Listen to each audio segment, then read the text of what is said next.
मेरे स्टूडेंट्स, आज हम आपको एक छोटा सा क्वेश्चन करा रहे हैं। आज का हमारा क्वेश्चन है set of quantum number possible हैं या नहीं। यानी आपको क्वांटम नंबर एन एल की वैल्यू दे रखी है और ये पूछा है कि ये पॉसिबल है या नहीं। बहुत सिंपल है। आप कैसे करोगे? एन इजक्वल टू 2 दिया हुआ है, एल इजक्वल टू 2। आपने पढ़ा था कि एल की वैल्यू 0 से n-1 तक होती हैं। तो n-1 का मतलब होता है 2 में से 1 गया, 1 तक होंगी, तो इसका मतलब ये पॉसिबल नहीं है। क्यों? क्योंकि l की वैल्यू 0 से n-1 तक हो सकती है। इसमें n is equal to 3, l is equal to 3 है। अगेन l इजक्वल टू 3 दिया हुआ है इक्वल टू n, वो पॉसिबल नहीं है क्योंकि l की वैल्यू होगी 0 to n-1।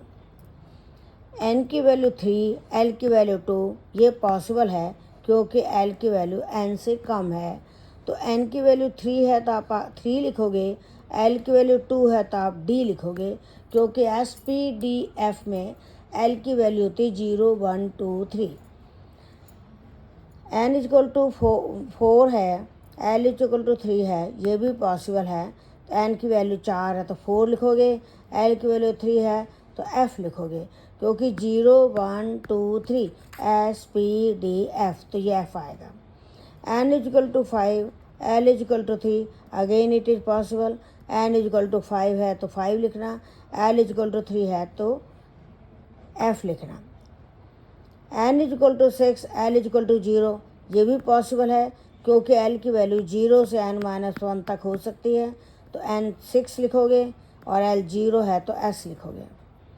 n is equal to 5, l is equal to 3, ये भी पॉसिबल है क्योंकि l is less than n, तो n 5 लिखोगे, l 3 है तो 0, 1, 2, 3 SPDF, तो यहाँ पे आप f लिखोगे।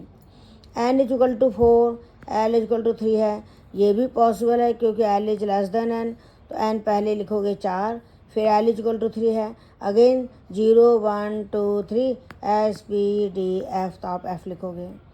n is equal to 3, l is equal to 2, ये भी पॉसिबल है क्योंकि l is less than n, तो n 3 है तो 3 लिखना, l 2 है तो 0, 1, 2 SPD, तो यहाँ पे आप d लिखना। इस तरह से आप निकाल लिया करो। All the best, thank you.